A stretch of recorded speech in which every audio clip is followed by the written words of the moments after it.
ये हमारी एक बुक है, उसमें लिखी हुई है कहानी लेखन। इसमें क्या है लिखा है, कहानी कहना मौखिक अभिव्यक्ति का रोचक और सशक्त माध्यम है। हमें रामायण, महाभारत, पंचतंत्र, हित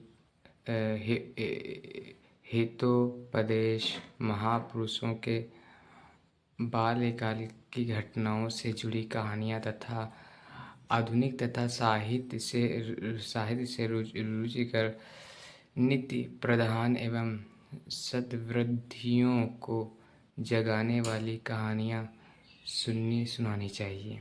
उदाहरण के निम्नलिखित कहानियों को पढ़िए तथा स्वयं भी लिखने का अभ्यास कीजिए। देखो यहाँ पे लिखा हुआ है, एक सियार था। एक बार वह जंगल के पास वाले शहर की ओर चल दिया। रास्ते में नदी थी। नदी पर धोबी कपड़े धो रहे थे।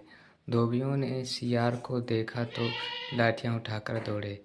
सियार वहाँ रखे नील के टब में गिर गया। वह किसी तरह जान बचाकर जंगल पहुंचा। अब वह नीला हो चुका था। पेड़ पर बैठे कौवे को मजाक सूझा।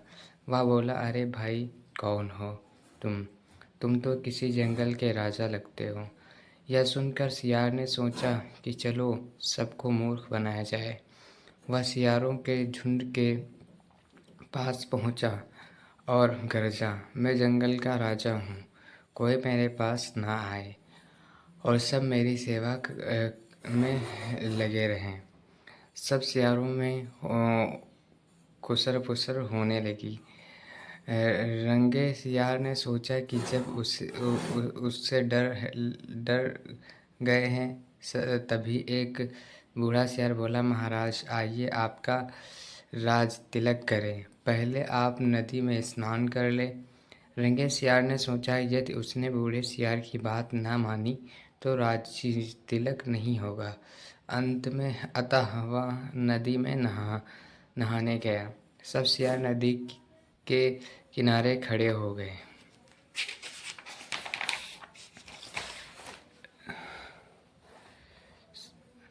पानी में जाते ही उसके शरीर पर लगा नील धुल गया। अब उसे कोरा सियार जानकर सब जोर जोर से हंसने लगे।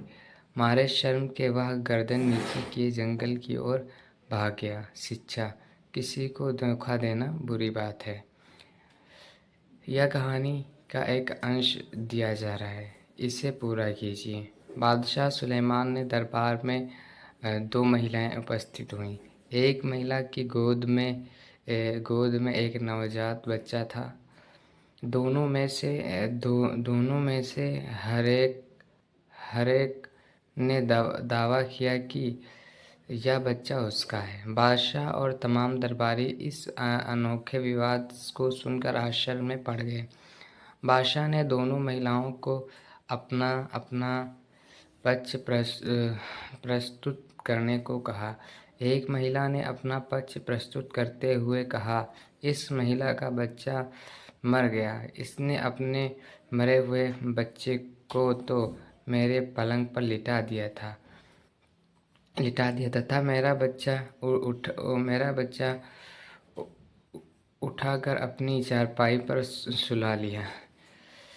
इसकी गोद में जो बच्चा है वह मेरा है। यह सरासर झूठ बोलती है। यह बच्चा तो मेरा ही है।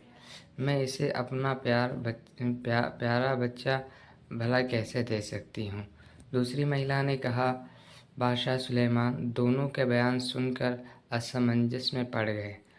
दोनों जोरदार शब्दों में बच्चे पर अपना अधिकार जता रही थी। ऐसी हालत में बच्चा वास्तव में किसका है, यह निर्णय करना बहुत जटिल काम था। अचानक बादशाह को एक युक्ति सूझी। वह बोले, बच्चे के 2 टुकड़े कर दिए जाए तथा दोनों को एक एक टुकड़ा दे दिया जाए। बादशाह के आदेश से सभी दरबारी दंग रह गए। उनका संकेत पाते ही जल्लाद तलवार लेकर आगे बढ़ा बच्चों को गोद में लिए बैठी महिला चुप थी, जबकि पहली महिला चीख उठी थी। हाँ, ये अब पहली महिला चीख उठी थी। इसके आगे की कहानी क्या है और इसकी शिक्षा क्या है, आप हमें कमेंट बॉक्स में बताएंगे। बाकी जो है मैंने ये कहानी आपको बताई है, तो ये कैसी लगी है, आई होप आपको ये कहानी पसंद आई होगी। तो जैसा कि ये वीडियोस हमारी जो है बहुत मेहनत से बनाई है, पढ़ी है, तो आप इसे शेयर करिएगा लोगों में और हमारे चैनल को ज़्यादा से ज़्यादा सब्सक्राइब करिएगा। तो मिलेंगे अगली वीडियो में अगली कहानी के साथ। तब तक के लिए बाय बाय, टेक केयर, जय हिंद।